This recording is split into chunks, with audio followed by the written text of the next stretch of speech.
No way. Humility goes a long way. It's part of that whole not burning bridges, because sometimes you might say something and you think that no one's listening, but someone that you didn't intend to hear what you said hears it, and then they automatically are going to develop a opinion of you, and then who knows, maybe that's going to be your captain on the next trip, and you're already starting off on the wrong foot.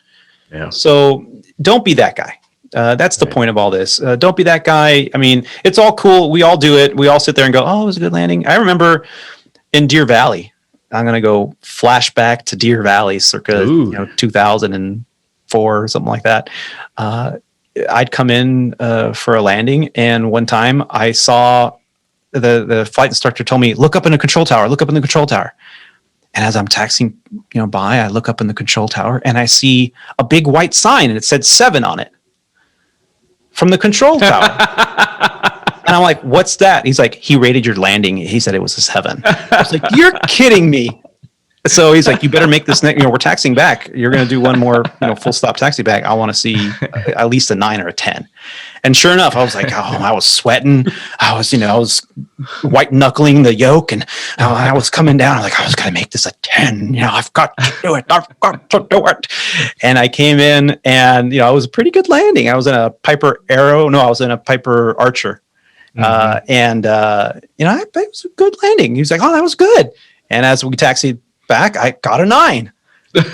And I was like, "Do you know them?" And he's like, "No, they know us in this flight school. So, they do this for fun, when it's not too busy." That didn't last very long.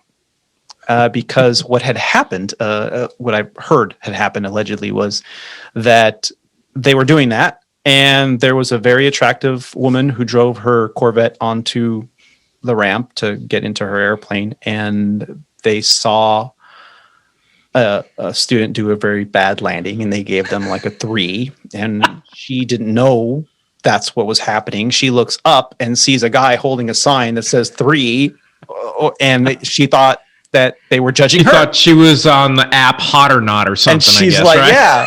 And she was very offended. So the airport manager got a phone call, and that was halted. Oh, jeez. I would like to point out for our younger listeners, learning to land, that white knuckling the yoke is generally not the recipe for a 9 or 10 landing. So I'm going to go ahead and call out our own Captain Tony here and say that his white knuckle flight there did not result in the great landing. But, I just thought, from an educational standpoint, because there are people that are not as, grandiose as you, gripping the yoke so much that your knuckles turn white, not the way that you want to be landing an aircraft. I know.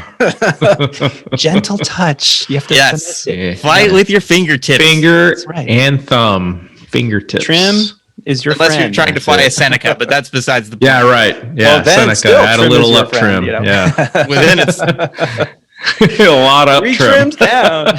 Flare. That way when you flare, you actually flare. So that's funny. This is what happened on my little time. I wanted to mention the don't be that guy, and I think we excellently placed us all together. Yeah. But thank you for not nailing me to the wall with my white knuckle. That's awesome Comments.